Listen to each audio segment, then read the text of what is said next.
जी, जैसा कि आप सभी को विदित है, आज जनपद गोरखपुर थाना चिलवाताल बरगदवा अंतर्गत एक घटना घटी थी। आज सुबह लगभग 4:30-5 बजे के आसपास में वहां के निवासी श्री राजकुमार चौहान, जिनकी उम्र लगभग 38 वर्ष है, उनके ऊपर एक जानलेवा हमला हुआ था, जिसके बाद तत्काल उनके परिजन तथा पुलिस द्वारा उनको बीआरडी अस्पताल ले जाया गया, जहां इलाज के दौरान उनकी मृत्यु हो गई। इस संबंध में वहां पर जाकर परिजनों से संपर्क स्थापित करते हुए उनसे तहरीर प्राप्त की गई। तहरीर में परिजनों द्वारा गांव के ही 8 अन्य लोगों को नामजद किया गया था। उन सभी 8 अभियुक्तों को पुलिस द्वारा अपने गिरफ्त में लेकर उनसे पूछताछ की जा रही है।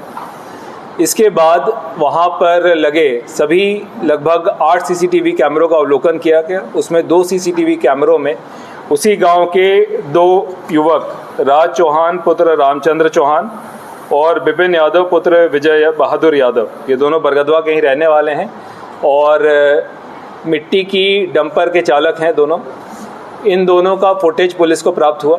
इसके बाद जब इसमें और इलेक्ट्रॉनिक सर्विलांस इत्यादि के सभी एविडेंसेस को जब कलेक्ट कराया गया और इनको गिरफ्त में लेके जब इनसे पूछताछ की गई, तब इनके द्वारा कबूला गया कि मृतक के भतीजे के द्वारा इसको मारा पीटा गया था और इसके कई बार अपमान किया गया था, जिससे ये क्षुब्ध था, जिसके कारण इसके द्वारा ये घटना अपने मित्र के साथ लग के कारित की गई है। इसमें इसके द्वारा फायर आर्म का यूज़ करना तथा एक धारदार हथियार से कई बार मृतक के ऊपर प्राणघातक हमला करना ये बताया गया था। पुलिस के द्वारा पोस्टमार्टम की कार्रवाई डॉक्टर के पैनल और वीडियोग्राफी में कराई गई। पोस्टमार्टम में 11 जगहों पे घाव आने की बात दिखी, जिसके आधार पर इन दोनों अभियुक्तों से कड़ाई से पूछताछ करते हुए इनकी जो कन्फेशनल स्टेटमेंट है उसको दर्ज करते हुए इसमें अग्रिम विधिक कार्रवाई की जा रही है। इस पूरे मामले में पुलिस द्वारा 8 टीमों को लगाया गया था।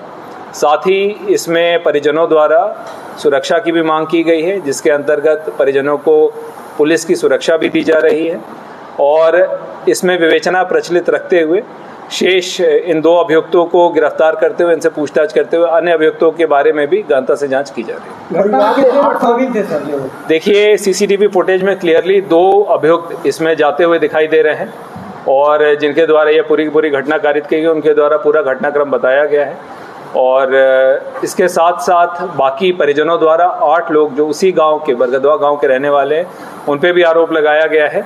उनके सीसीटीवी फुटेज में सीडीआर में तो उनकी अब इस वक्त डायरेक्ट इन्वॉल्वमेंट नहीं दिखी है, मगर उनके बारे में भी कायदे से विवेचना करते हुए सभी बिंदुओं पर गहनता से विवेचना की जाएगी। परिवार के लोग राजनीतिक वजह से इनकी हत्या हुई है, तो क्या देखिए, अभी तक जो हमें अभियुक्त मिले हैं सीसीटीवी फुटेज में और सीडीआर में, इनके द्वारा ये बताया गया है कि इनकी रंजिश इनके भतीजे से थी, मगर अभी कड़ाई से पूछताछ बाकी है और विवेचना में सभी बिंदुओं को समाहित करते हुए इस पूरी विवेचना को किया जाएगा। ये हत्या की वजह क्या है? राजनीतिक उद्देश्य है कि पैसे का लेन देन है? देखिए, अभी तक जो हत्या की वजह निकल कर आई है कि इनके इस परिवार से रंजिश थी। ये जो लड़का है इसमें राज चौहान और साथ इसकी उम्र लगभग 18 वर्ष है और दूसरा अभियुक्त विपिन यादव पुत्र विजय बहादुर यादव, इसका 2 पुराना मुकदमा भी है, इसका आपराधिक इतिहास भी है। इन दोनों के द्वारा ये घटना कारित करना बताया गया है और कबूला गया है और इसके पीछे अगर किसी का और अगर इसमें इन्वॉल्वमेंट होगी तो गहनता से विवेचना करते हुए उसको क्लियर करें। जब परिवार ने जितने लोगों का नाम लिखवाया था, क्या उसमें सारे लोग आरोपी थे कि?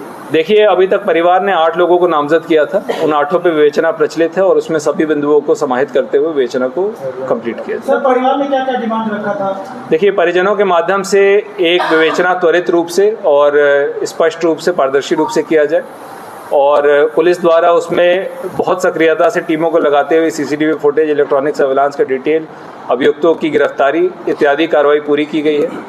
परिजनों द्वारा जो दूसरी मांग थी वो सुरक्षा के संबंध में थी, वो उनको उपलब्ध करा दी गई है और परिजनों द्वारा कंपनसेशन के संबंध में कुछ बिंदु उठाए गए थे, जिसके संबंध में जिलाधिकारी महोदय